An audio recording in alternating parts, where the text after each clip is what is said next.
Have you ever stopped to think about what actually happens in your brain when you decide to buy something? I mean, anything.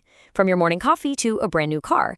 Every single purchase is the final step in a hidden and surprisingly complicated journey.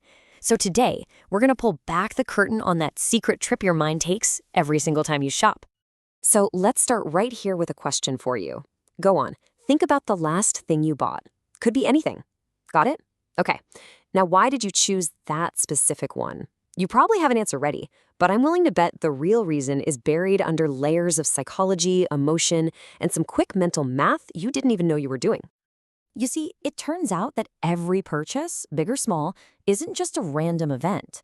It follows a predictable three-part journey.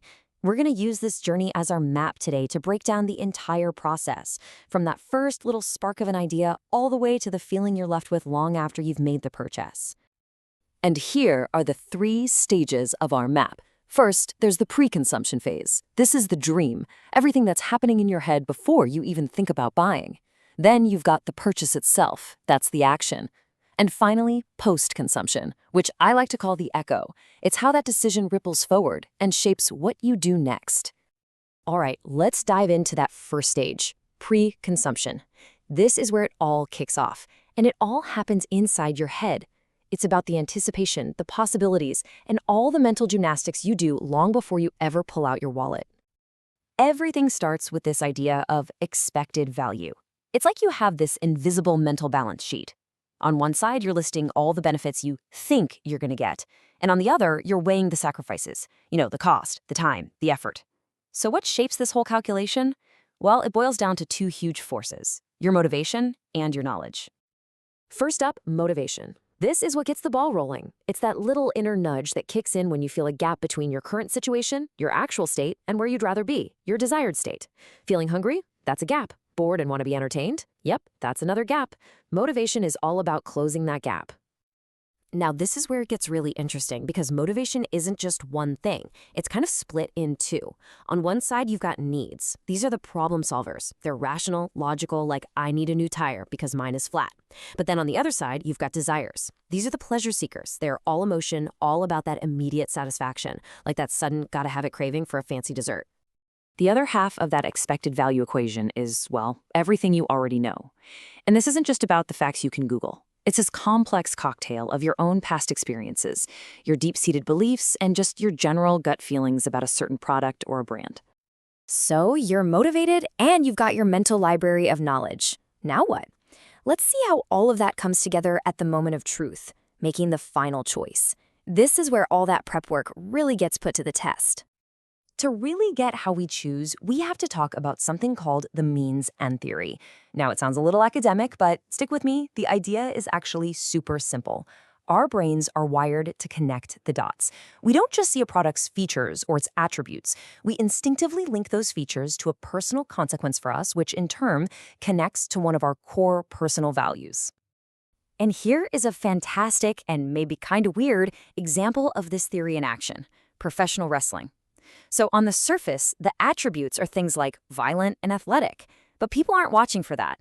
They're watching to get a consequence, like reducing stress or feeling excitement, and that consequence fulfills a deeper personal value, like self-respect, or just having fun and enjoying life.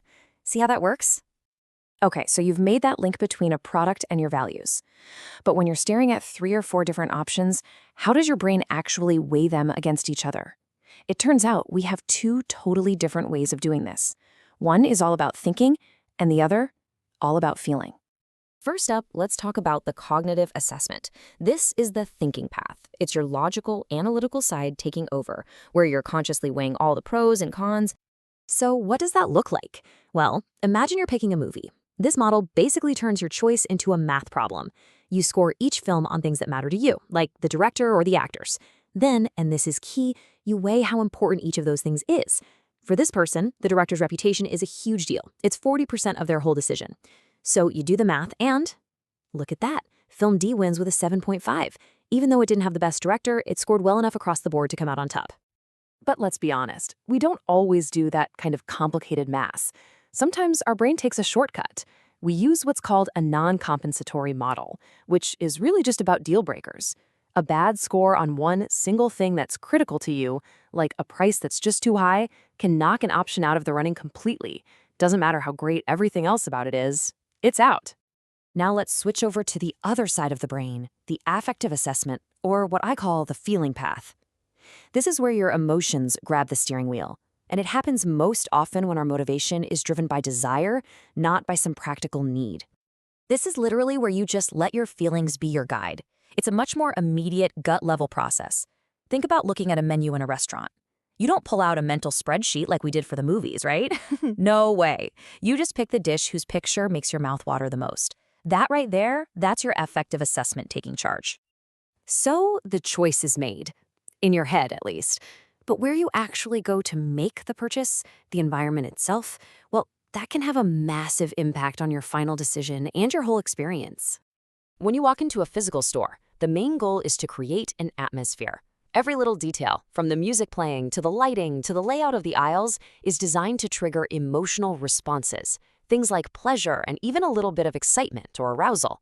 And the goal of all this? To make you want to walk in, stay a while, and explore.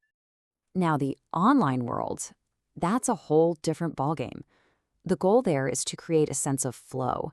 You know that feeling when a website is just so seamless and easy to use that you feel totally in control? That's the target. It builds your confidence and encourages you to engage with the site and, of course, complete that purchase. You'd think the journey is over once you've paid, right? Decision made, transaction complete. But nope, there is one crucial stage left. It's called post-consumption, and it's all about the echo of your decision and how that echo shapes everything you do next. How you feel after you buy something is everything. Are you satisfied or are you dissatisfied? That feeling is what triggers your next move. If you love it, you might tell your friends. That's word of mouth. You might buy it again. If you hate it, you complain. And sometimes you can even form a real emotional attachment to the thing you bought, making it a part of your life. And this, right here, is where it all comes full circle. That post-purchase experience creates this incredibly powerful feedback loop. Your satisfaction or your dissatisfaction gets stored away in your brain as new knowledge for the future, and it directly shapes your expectations for the next time you start this whole journey all over again, because it really never ends. So after seeing this entire hidden journey laid out, from that first spark of desire to the final feedback loop that prepares you for the next one, it leaves us with a pretty fascinating question. Now that you can see all the strings, who do you think is really the puppeteer here? Are you the one making a simple free choice, or are you a traveler on a journey that's subtly guiding you the entire way?